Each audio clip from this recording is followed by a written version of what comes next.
Okay, well, hello everyone. Good afternoon. Thanks very much for coming along to listen. My name is Mark Pritchard. I'm from CloudBees. I want to apologize in advance. I'm sure many of you, well, I hope many of you had a better weekend than I did. I'm afraid I dislocated my shoulder and I'm very right-handed, so this is intended to have plenty of demos and stuff. So if the demos are a little bit jerky, then you'll bear with me, I'm sure. So I was going to make some jokes about architecture, but I'll just leave it at that. So here's myself, who I am, what I did. As you can see from those sort of middle ones there, the BA systems and Oracle space, I spent a lot of my career in what I'd call the sort of enterprise Java mainstream. App servers have been very good to me. I did a lot of work on Tuxedo way back before this.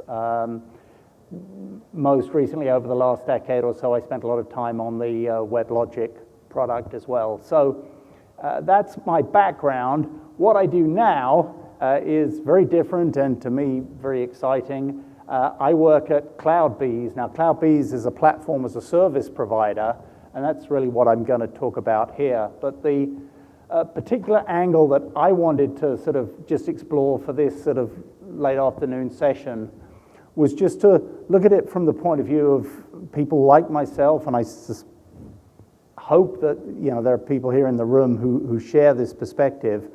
You understand a lot of the strengths and the advantages of the sort of enterprise Java development style, all the good things about that technology, but as we all know, I mean, things have moved on. There are very good reasons for that, but how can we kind of keep what was good and yet get a lot of the good things that are in the new world? And I believe that there is a way of combining these things. I think there's a lot of really interesting things that are happening that do align well together. I'm going to show you some of the projects that I build. I'll give you, the references to my repos and the projects and so on, so you can have a look at that and try them out.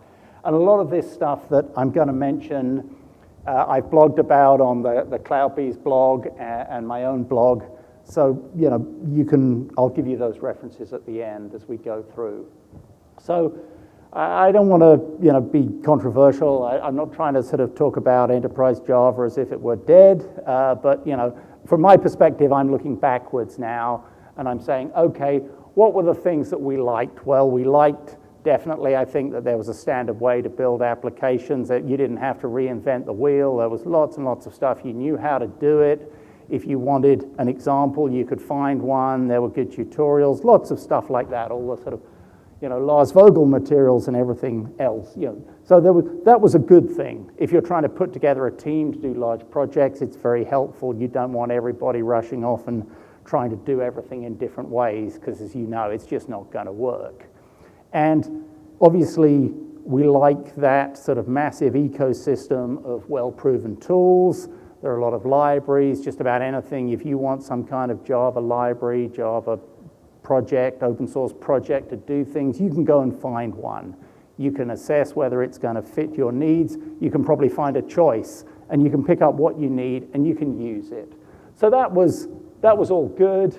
And the other thing which, obviously we're particularly interested in here is, the rich set of APIs and containers that were there that simplified things like messaging, transaction handling, connection pooling.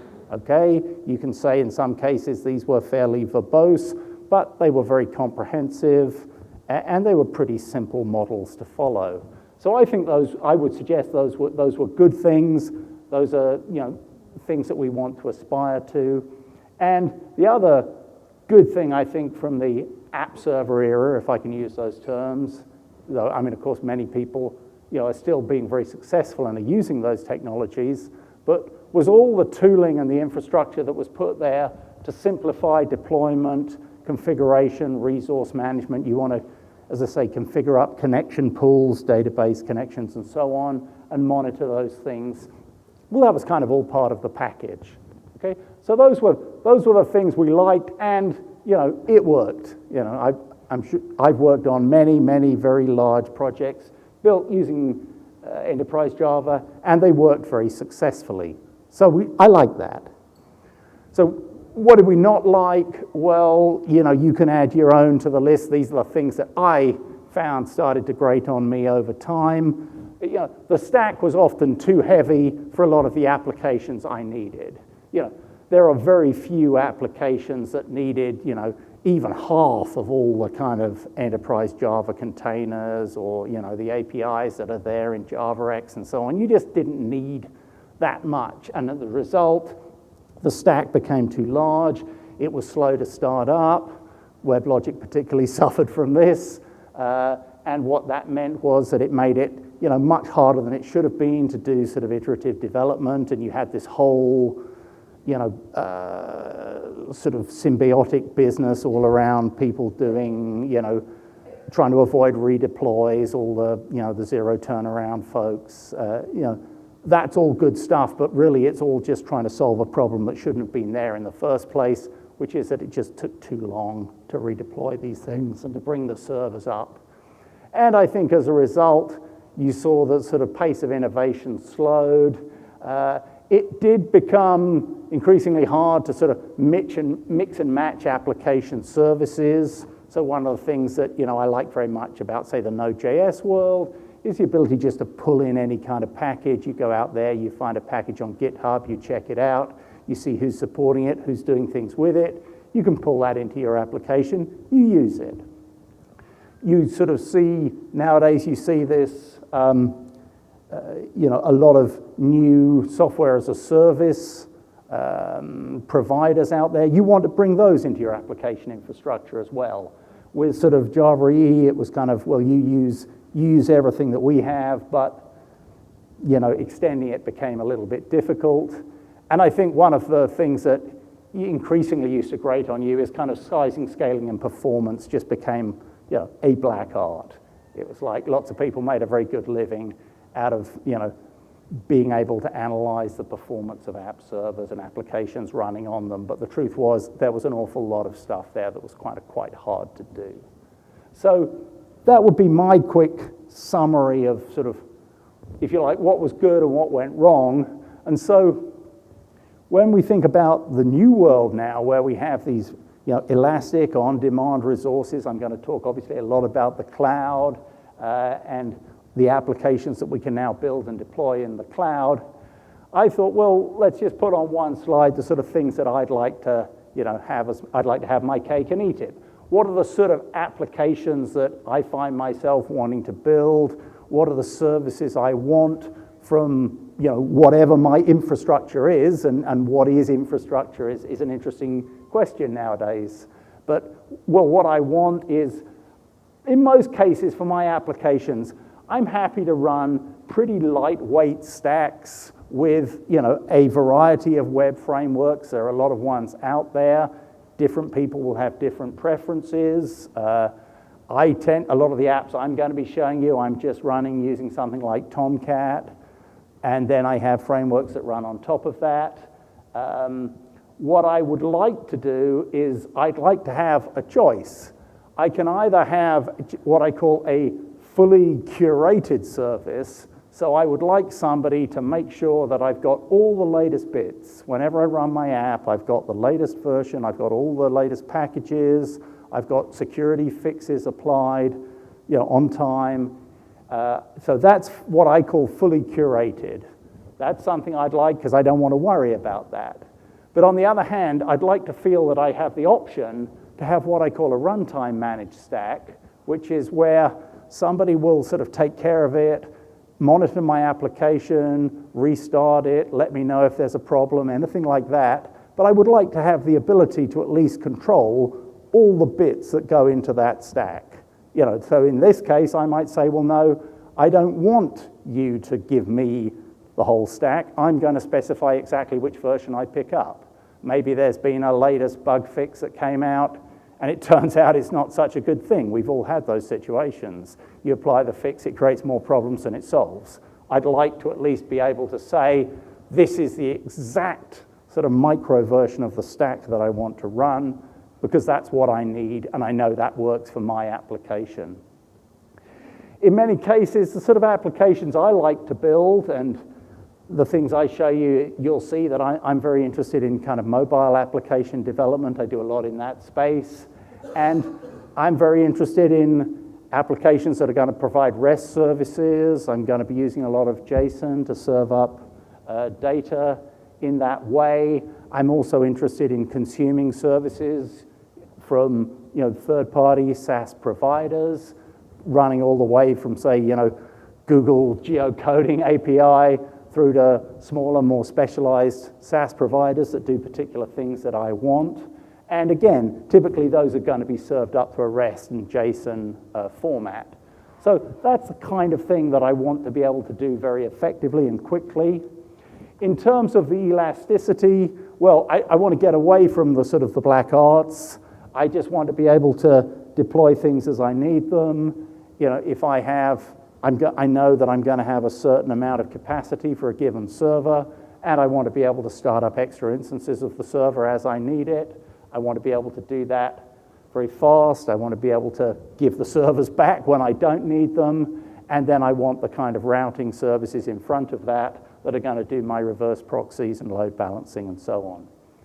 And then if I want, when I say application services, here I'm thinking back to things like message queuing, notifications, storage, those kind of services, sort of lower level programming constructs. Then I'd like the fact that I have a choice. I'd like a set of consistent APIs that are easy for me to use as a Java programmer.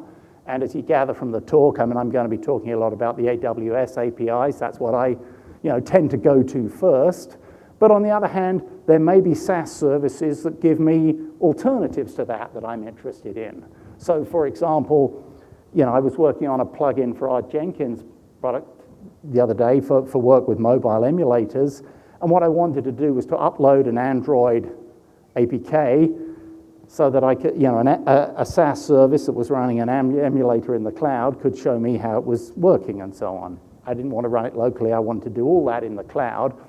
So I just wanted a simple service where I could dump that APK file and the emulator could run.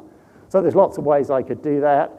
I use something like File Picker, but there's any number of services there, and you just pick what's suitable for you. So it could be, a low-level API that you would use, and you want something like an S3 bucket, or maybe there's some other service that does what you want in a slightly different and more attractive way.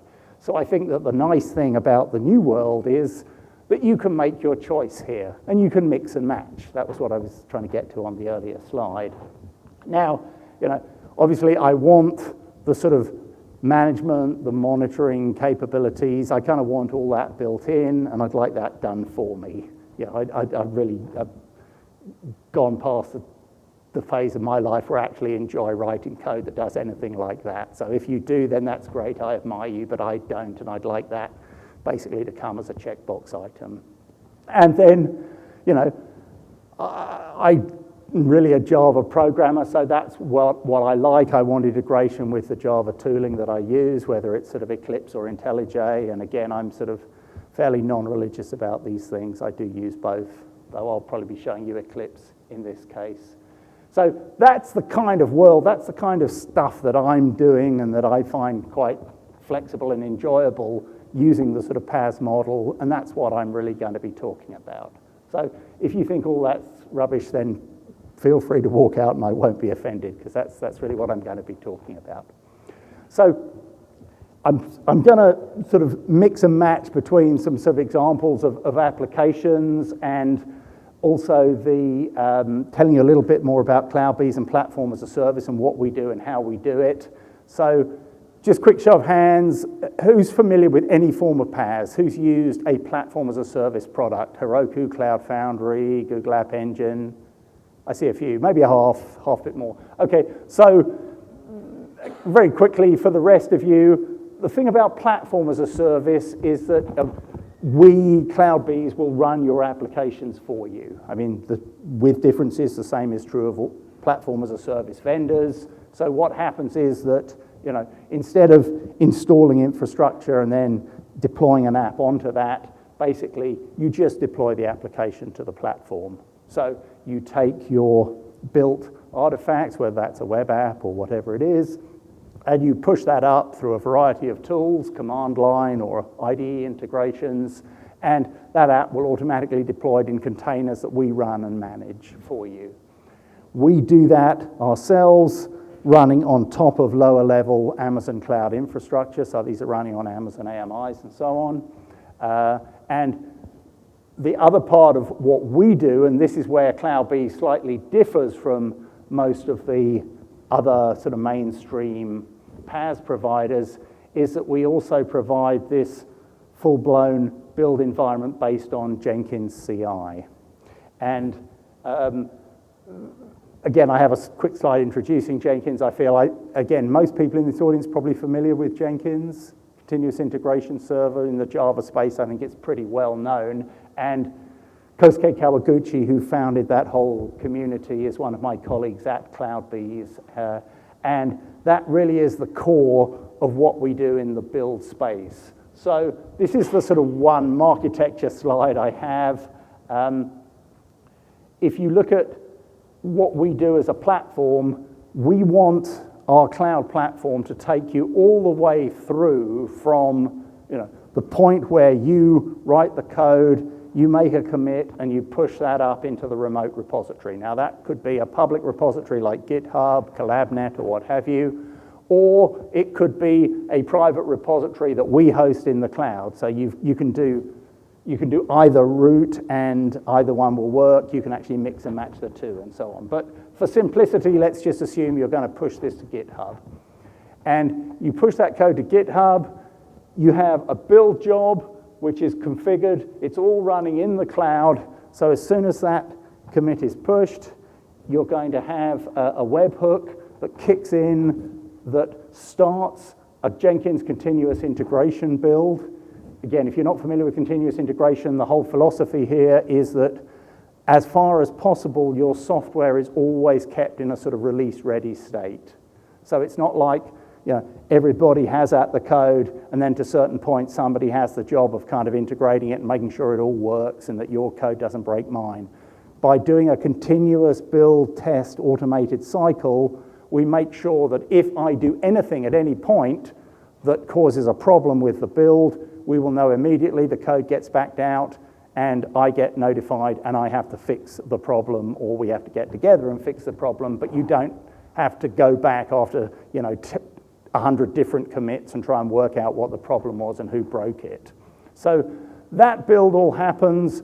All this is done using sort of on-demand resources allocated in the cloud. That's what we mean by the Jenkins executors.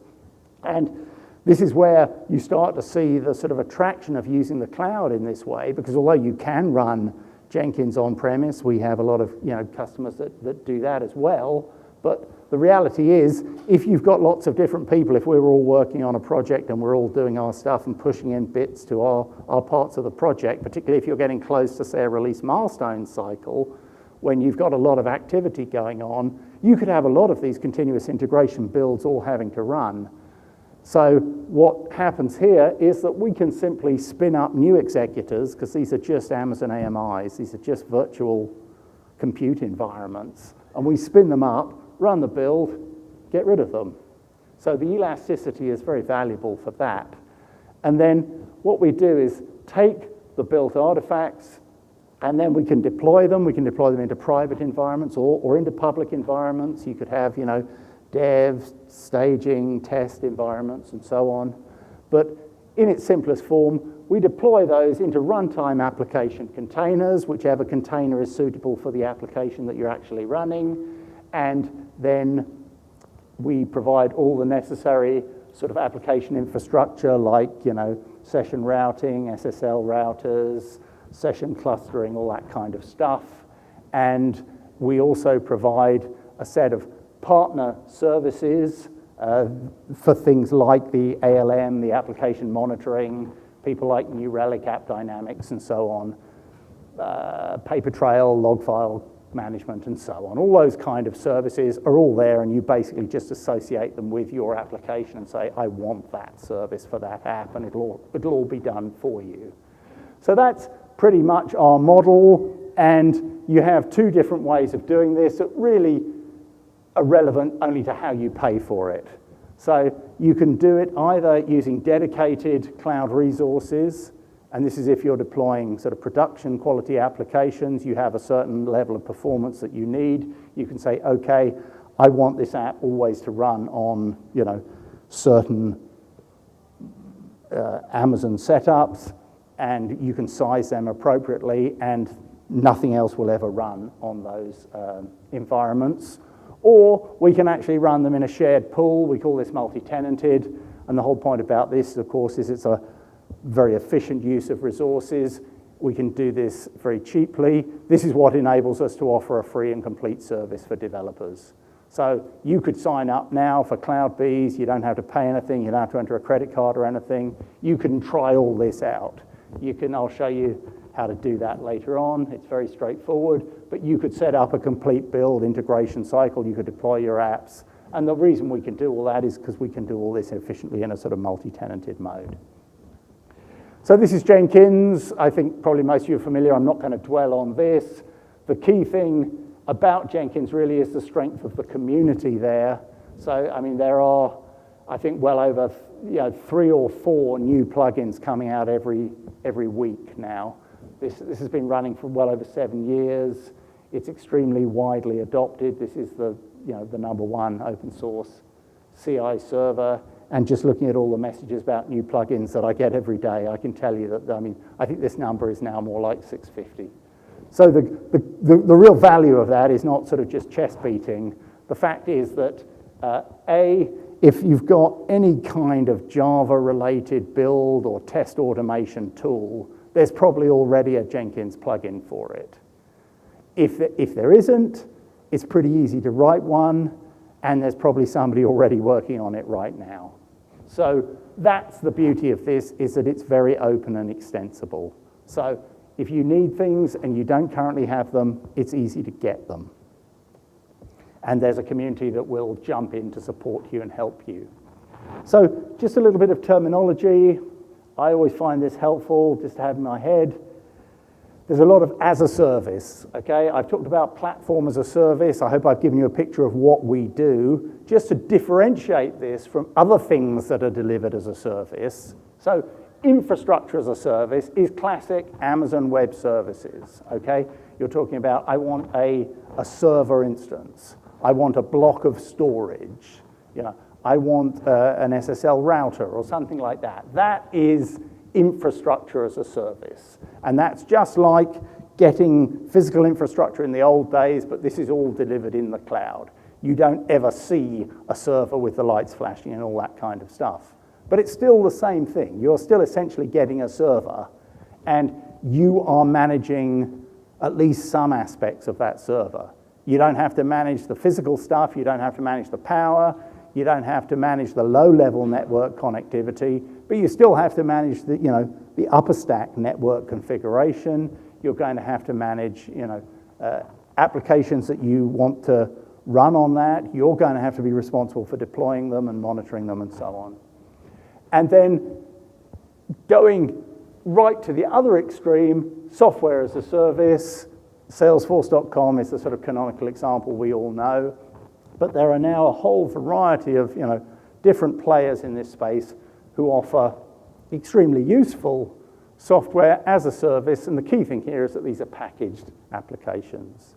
So there are services you consume. You may be able to customize them. You may be able to extend them. You can certainly use them in your applications. But if you are writing your own applications that are doing the things that you need to do, typically you need to be looking at platform as a service. And what we're really thinking about here is, how do I take advantage of platform as a service and consume these other things judiciously in a way that's going to enhance my productivity? Sometimes I need sort of a little bit more low-level control. I need access to sort of more powerful low-level APIs, but I don't want to spend my whole time coding to those, or that's inefficient. At the same time, I want to take advantage of software as a service, but I don't want to be straitjacketed by that into only the things that the software as a service providers will support and do. Well, I said I'd show you how to get going with CloudBees, the easiest way, just go to cloudbees.com and sign up. I'd love you to do it anytime. But when you go in there, you'll see a toolbar, and up on the top left, there'll be a thing that says Click Starts. And what are Click Starts? Well, there's something we put together as a way to create that whole picture I showed you, the sort of life cycle of a CloudBees project, where you have the source code repository, you have the continuous integration build job, you have the deployment of all the runtime and all the resources. All of that is a complete cloud project. You can do it all in the cloud, and what these are what I call projects in a box. And that's very nice, because it means it's pretty simple to set them up, but it's much nicer to do it with just one click and give it a name. But the other thing that sort of almost was, I wouldn't say it's unintended, but it came as a nice side effect, was that it's also a great way for you to start playing with a new technology if you're not familiar with it. I'm sure you've had this experience. I have. You think you read about something, you want to do it, you download something, you try to run it, bang. You're immediately Googling for all kinds of errors, and you don't know how to work. And all you want to do is to get at something running so that you can play with it and work out whether it's actually going to be useful for you or not. Well, what's great here is these all work. We've set them all up. They'll deploy all the bits that are needed. They're all configured to work in the right way. You can run them up. You can use them as a starting point for your own investigation. You can just use it as a teaching aid or whatever. So, for example, you want to run up Play Framework. Click on that, run it, and you'll end up with a complete project deployed, and you'll have the full source code and everything. Now, there are loads of these coming all the time. The other nice thing here is that the community have got very engaged with this project. So if you go onto GitHub, look for the CloudBees community, you'll see a lot of us, but you'll also see a lot of people who are involved in those different technologies and frameworks who are contributing these click starts in there. And you'll see a whole load of new click starts that are coming up all the time. So even if they're not in our panel, they'll probably be in the community here.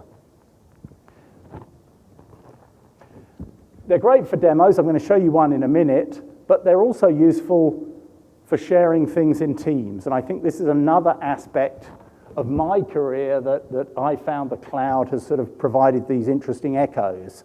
Because as you saw earlier, I spent a lot of time in sort of systems integrators, putting together these big, projects. And I mean, okay, they were of their time, and the technologies they used, they look a bit old now and so on, but the challenges were still there. It's like, the architects for a project get together and decide the tools and technologies you're using. New people come onto the project. Not everyone's got the same background and skills, but you want everyone to work in a consistent way. This is where click starts can be really valuable, because the click starts, I said, they're not demos in the sense that you can customize them. You can create your click start based on a project. So you could have a team of people prototyping an application, put all that together, pull it into a click start, and then everyone who joins the team, first thing they do is they run the click start. They've got a working example of that application with all the build and the automated tests all set up for them, so that you can just get going and you can start doing it right from the beginning. So there's a lot of value there, and particularly for when you want to, for example, hand off a project to a customer to get feedback if you're an implementation partner or something like that. It's extremely valuable. You just give a link to the click start, click, it all runs in the cloud, so you don't have to worry about whether they've got their database set up on their site, and they can just run exactly what you give them, and they can then give you feedback, and you can have that much more iterative way of working. So my shoulder does actually hurt quite a lot, and because I'm not going to be able to click very well, I hope you're going to forgive me.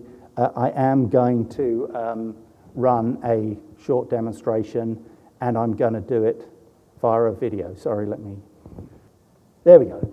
So I recorded this myself just before the weekend, actually. I didn't know I was going to smash into Page Mill Road, but I thought it was worth doing.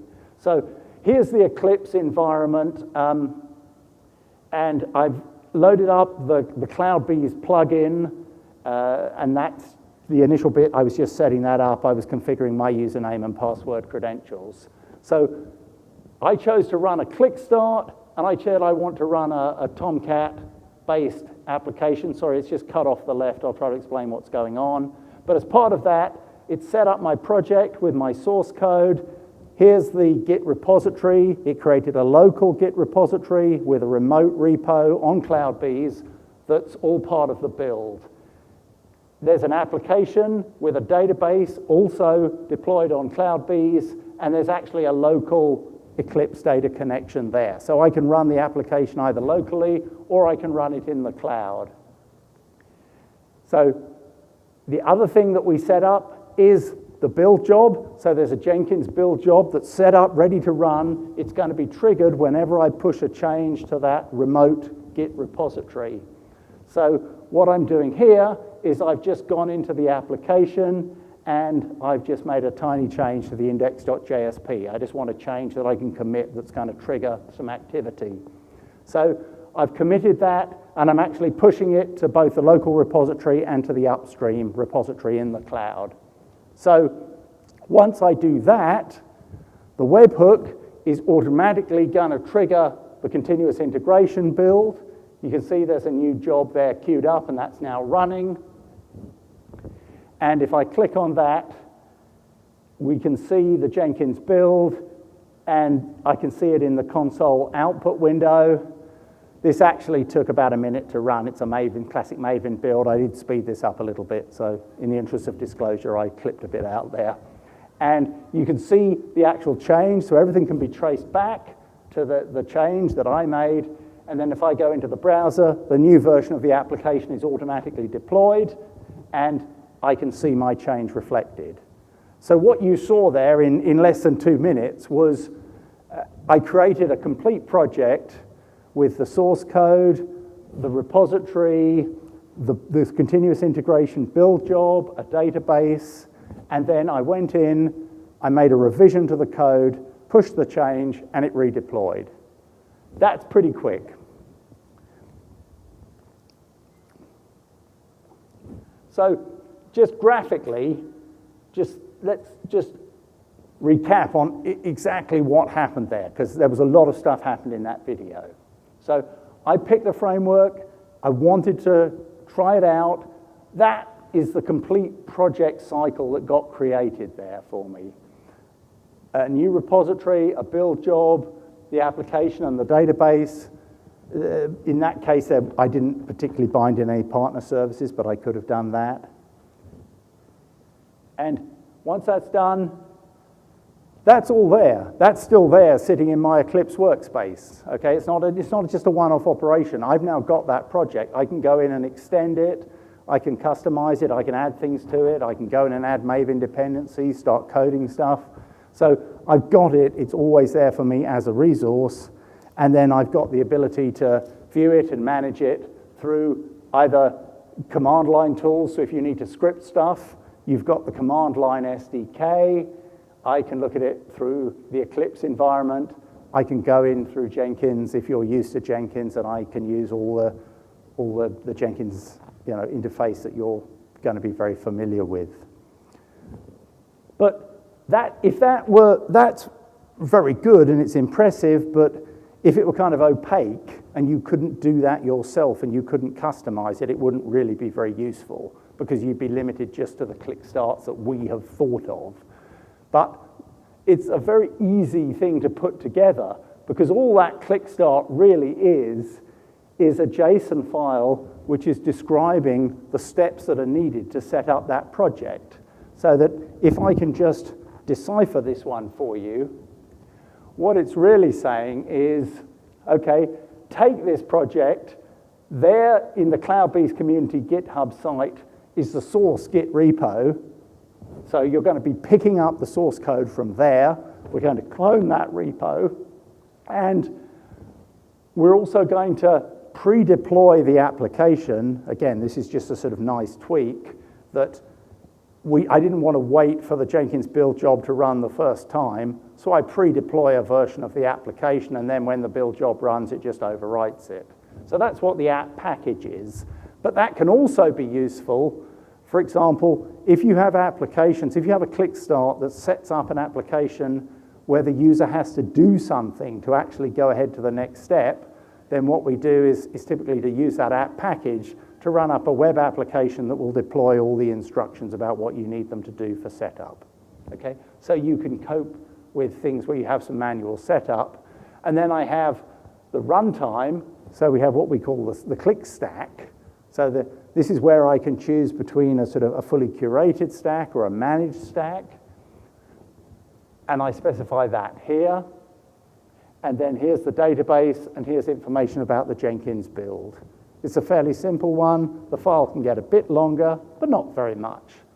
And typically, all I have to do is to say, here's what I want to call my application. At the end of that, I've got that complete project with all those bits all working.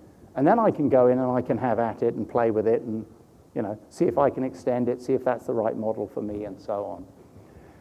And the way you call it, so again, you can just write your own. And if you go into Cloud-Bees community, go to the Git repos, have a look at them, you'll see all the different stacks that people like the Play framework guys and Scala community and so on contributed in here.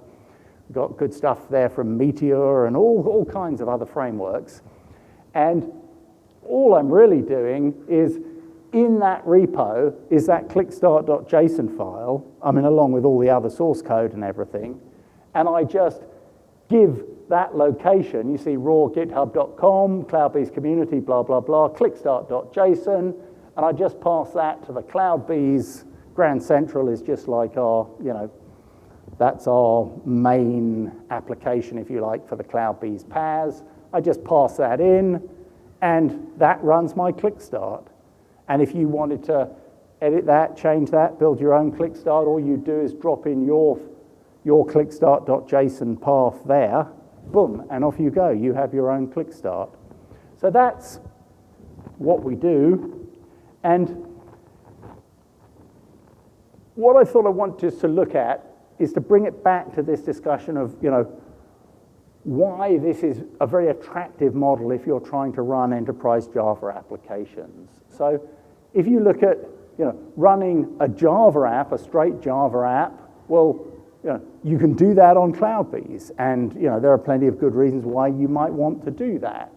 I think that's not what most of our customers do, but what's really happening is you take your Java apps, you write your code, your Java main, and it does whatever you need it to do, and what we do, we will provide the JVM, we'll provide, obviously, all the things that come with the JVM, and we'll provide all that underlying infrastructure that virtualizes that and runs it in the cloud and so on. So we do all that for you. You just push up the jar, deploy it, and it runs. If you're running, let's say, an EE web profile app, let's say you've got a JBoss or a Glassfish web profile app, again, what we do for you is we run all the stuff below the deployment artifact. So in this case, it's going to be a WAR file, and then what we provide is the infrastructure to virtualize and run it and manage it. And we also provide the stack, which in this case is going to be not just the JVM, but all the container jars and so on that make up that runtime stack. And this is where it can be very useful that you have that level of control over what's actually in the stack. In most cases, you won't care. You'll just say, I want my app to run on JBoss EE6 web profile. That's the stack I want. But you might actually care. You might say, I want exactly this revision of that. I want to take this particular version of the jars. That stack is all visible. It's all open to you. You can just, it's going to be, you'll see it on GitHub in the community. You can just fork that repository. You can swap in a particular jar, pack that up, and deploy that as your own stack. It's not something most people do, but it's important that you're able to do it if you need to. And as I mentioned earlier, we have different categories of stacks. So if you think of things like, Tomcat, the JBoss, the Java main, all those kind of things, these are very well-known stacks. We have a lot of expertise in these areas. We will provide that full curated service. We will do all the updates, the security fixes, everything for you. There are other things in the other extreme where you have things that are actually delivered by the community. These things are moving fast. You know, there are changes coming in every day. There are pull requests coming in on these stacks. The community will maintain and update them. They're the right people to actually provide that level of support. What we do is to provide the runtime support for the containers. We will monitor them and manage them and so forth. Just wanted to throw this one up just to say, although I'm focusing very much on Java, this is not all about Java. This mechanism is totally general. So for example, we have stacks, there are click starts in that list you'll find that run things like WordPress and Drupal and so on. Well, that's nothing to do with Java. What that is all about PHP. But again, the mechanism for building up the stack and for how we manage and deliver that to you is exactly the same. And once again, you can customize it in the ways that you need. So I'm going to skip these very quickly because we're coming to the end of the day, and I do want to let you go on time. The slides are all going to be available. What I just wanted to say is that PaaS as a concept brings a lot of value to really all the different stakeholders in a project. Okay, so I'm not going to run through all of these now because time is going to be against me. I've got some examples here which I'll leave for you to look at if you're interested, and please do get in touch with me if you'd like to know more about some of our customers and how they're using platform as a service to actually get some of these benefits. And there's Grupadeo, I'm skipping through Choose Digital, here's another one, Bullhorn, doing some very interesting stuff. I'm sorry if there are any of the customers in the audience, I really haven't got the time to talk about all of those now, but you'll find details on our website. Because I wanted just to finish up in this last 5 minutes by talking about some of the kind of projects that I've been building and that I enjoy sort of playing with, and why I think it's a great example of how this combination of the sort of the lightweight, cloud-oriented Java stack with mobile, with Amazon Web Service interfaces and software as a service is actually a really nice environment to develop with. And I mean, here are examples. If you go on our site, you'll find a lot of blogs that I've done all about how to, do continuous integration for mobile applications. So I've got a lot of examples all around different chess games. So if you love chess, you'll really like these. But if you're just interested in mobile development, you'll find them interesting too. We've got click starts, for example. This is what my colleague put together for sort of people who want to start into iOS development. Again, most mobile applications actually have some sort of back-end component. Okay, there are some that are purely sort of on the phone, but most actually have to interact with some sort of service or data at the back end. And actually how you do that is something that there's quite an art to doing that. And the interaction of the mobile device and the APIs that are available and the back-end services deployed in the cloud is a very neat combination. And it enables you to solve a number of problems very nicely. And one of the ones that I thought I would show you is, if I can just come out of my presentation for a second. And if you want to see this, I'll just go into my Eclipse for a minute. I'm sorry if this is a little bit small, but I'll do my best here with my poorly arm.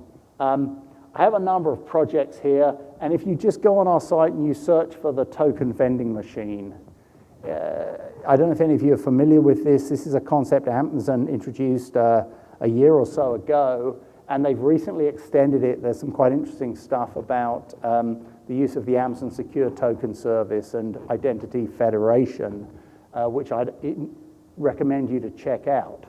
But the nice thing about this is, just think about the problem. Suppose you have a mobile app and you want to use services like queuing, like notification, and so on. Now, if you want to do that on a mobile scale, you could be talking about millions of users all over the globe, different points of presence, all that kind of thing. How are you going to do that?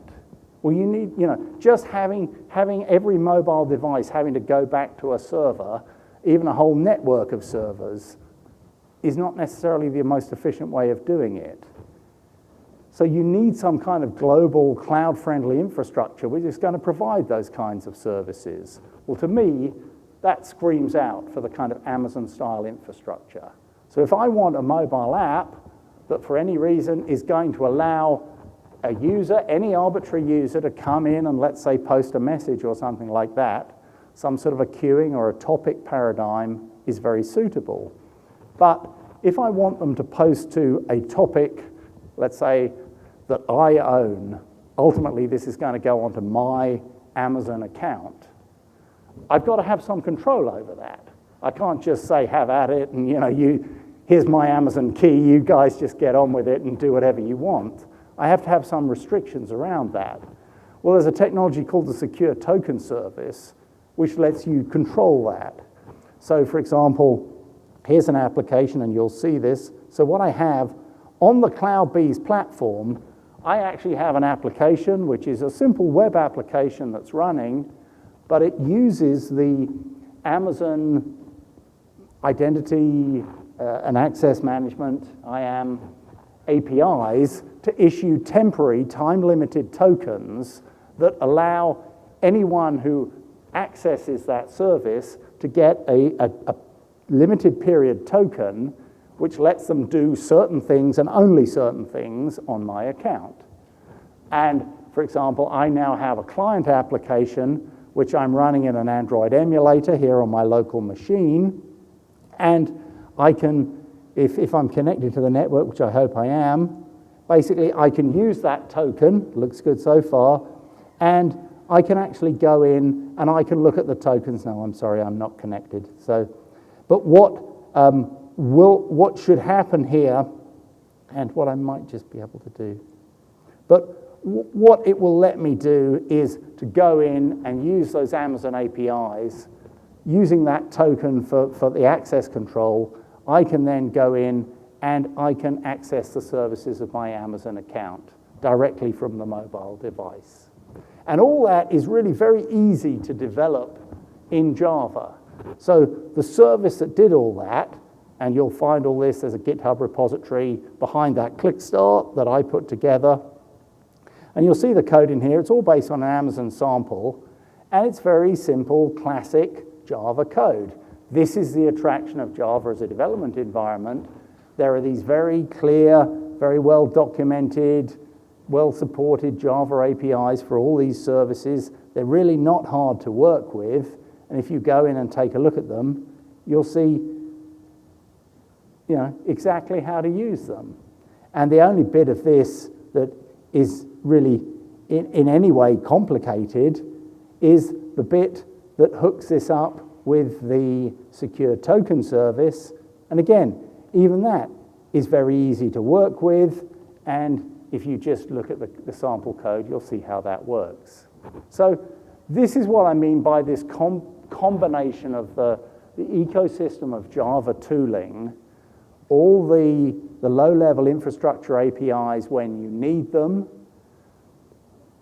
RESTful services that let you access SaaS APIs when you want to use those, all pulled together, all delivered in the cloud using an elastic on-demand model through PaaS. I think this adds up to quite a nice environment in which to develop.